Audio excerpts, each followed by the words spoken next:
Hi guys, welcome to Tamil சமையலறை. இன்னைக்கு நம்ம நெய் எப்படி ரெடி பண்ணுறதுன்னு பார்க்கலாம். இப்போது மோரை நல்லா கடைஞ்சிட்டு நல்லா வெண்ணெய் மேலே வந்திருக்கு, அதை தனியாக எடுத்து வச்சுக்கலாம். Okay okay.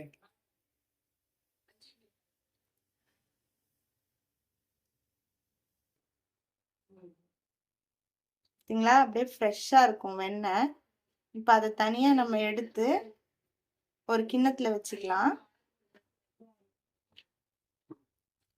இப்போ பாருங்க, இந்த மாதிரி தனியாக எடுத்து வச்சுக்கோங்க.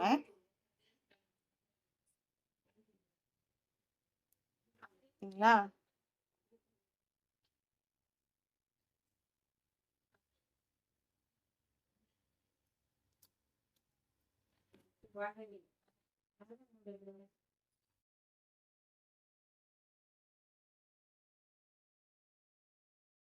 தண்ணி ஊற்றி அலசிட்டு தண்ணியை நீர்த்துக்கோங்க.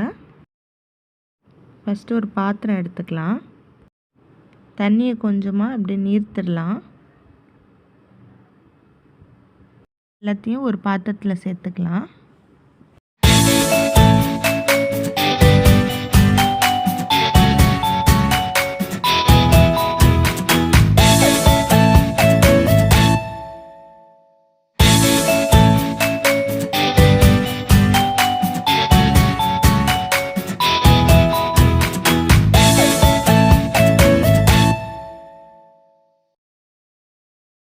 இப்போ நல்லா ஸ்லோவில் வச்சுட்டு நல்லா கொதி வரட்டும். இந்த மாதிரி நல்ல நுரை வரணும்.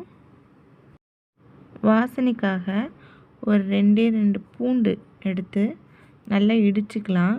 இடிச்சிட்டு சேர்த்துக்கலாம். ஒருத்தவங்களுக்கு பூண்டு பிடிக்கலைன்னா அவங்க முருங்கை இலை அது மாதிரி சேர்ப்பாங்க. இங்கே கிராமத்து ஸ்டைலுன்றனால அவங்க பூண்டும் கருவேப்பிலையும் தான் சேர்ப்பாங்களாம். அந்த ஃப்ளேவரும் நல்லா தான் இருந்துச்சு. ஆனால் இங்கே பாருங்கள், நல்லா கொதித்து வந்துடுச்சு. இப்போ அதில் பூண்டை சேர்த்துக்கலாம்.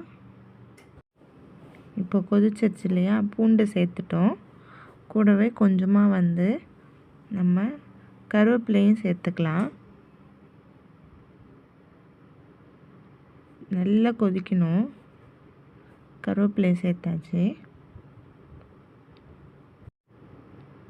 பார்த்தீங்களா, கருவேப்பிலை சேர்த்தோடனேயும் நல்லா கொதிக்கிட்டோம்.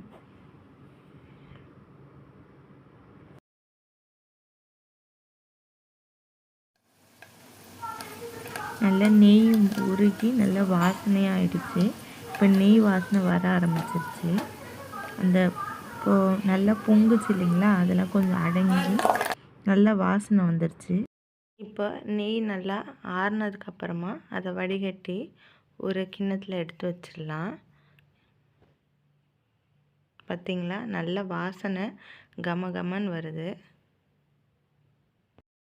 அவ்வளோதான், ஃப்ரெஷ்ஷான வீட்டில் செஞ்ச நெய். பசங்களுக்கு கடையில் வாங்கி கொடுக்குற நெய்யோட வீட்டில் இந்த மாதிரி ஃப்ரெஷ்ஷாக அப்பப்போக்கு செஞ்சு கொடுத்தா உடம்புக்கு ரொம்ப நல்லது. உங்களுக்கு இந்த வீடியோ பிடிச்சிருந்தா லைக் பண்ணுங்கள், ஷேர் பண்ணுங்கள், மறக்காமல்